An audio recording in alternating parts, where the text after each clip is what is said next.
এই সপ্তাহের মধ্যে ডিভোর্স হয়ে যাবে, আর ডিভোর্সটা হয়ে গেলে আমি তোমার কাছে চলে যাবো। তুমি কি তোমার হাজবেন্ডের সঙ্গে ঘুমাও নাকি আলাদা করে থাকো? একই ঘরে ঘুমাই কিন্তু আলাদা বিছানায়। রিশাদ অনেক ভালো মানুষ। ভালো মানুষের খারাপ হইতে সময় লাগে না। যদি হাজবেন্ডের সাথে কোনো উল্টাপাল্টা কিছু হয় আমি কিন্তু তোমাকে একসেপ্ট করবো না, কথার মনে রাখবা। আরে না না, কি যে বলো না তুমি। বুঝছি, সাবধানে থাকো। আচ্ছা ঠিক আছে, সবসময় সাবধানে থাকবো। আর তো মাত্র কয়েকটা দিন। ঠিক আছে, ঘুমাও তাহলে। Good night.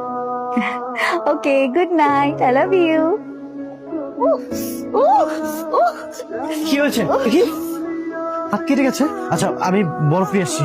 দেখি, এখানে বসো, এখানে বসো, আমি বরফ দিয়ে দিচ্ছি। দেখি ফোর তো অনেকখানি কেটে গেছে। আচ্ছা তুমি বরফ দাও, আমি আসছি।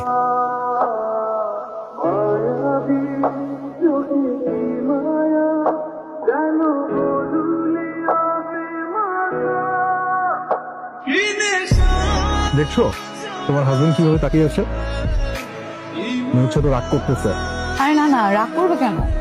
উনি তো আমাকে এখানে নিয়ে আসলো তোমার সাথে কথা বলার জন্য। পৃথিবীর সবচেয়ে অসহায় স্বামী যে কিনা তার নিজের বউকে তার বয়ফ্রেন্ডের সাথে ডেটে নিয়ে আসে।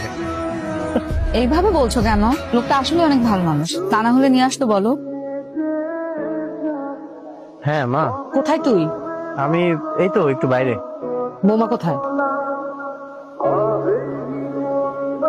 আমার পাশেই আছে। ও ঠিক আছে, শোন বৌমার দিকে খেয়াল রাখিস, ও যেন আবার বাইরে গিয়ে ওই ছেলের সাথে দেখা না করতে পারে। ঠিক আছে মা। চলুন। তোমাকে একটা কথা বলি।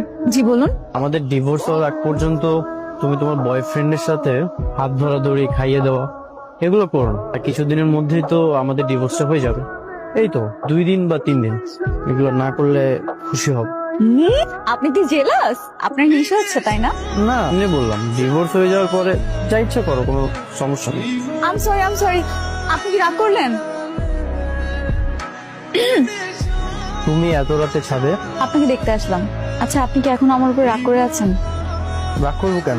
না মানে ওই যে আমি আমার বয়ফ্রেন্ডের সাথে বসে ফুচকা খাচ্ছিলাম, ও আমাকে খাইয়ে দিচ্ছিল, আমি ওকে খাইয়ে দিচ্ছিলাম, আপনি তো বলেছিলেন মনে নেই?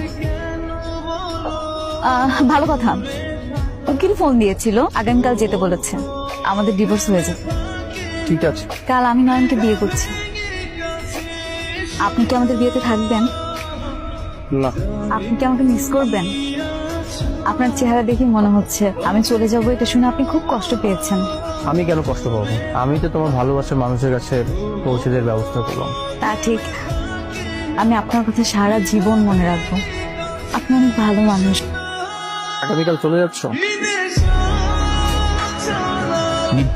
সাইন করো।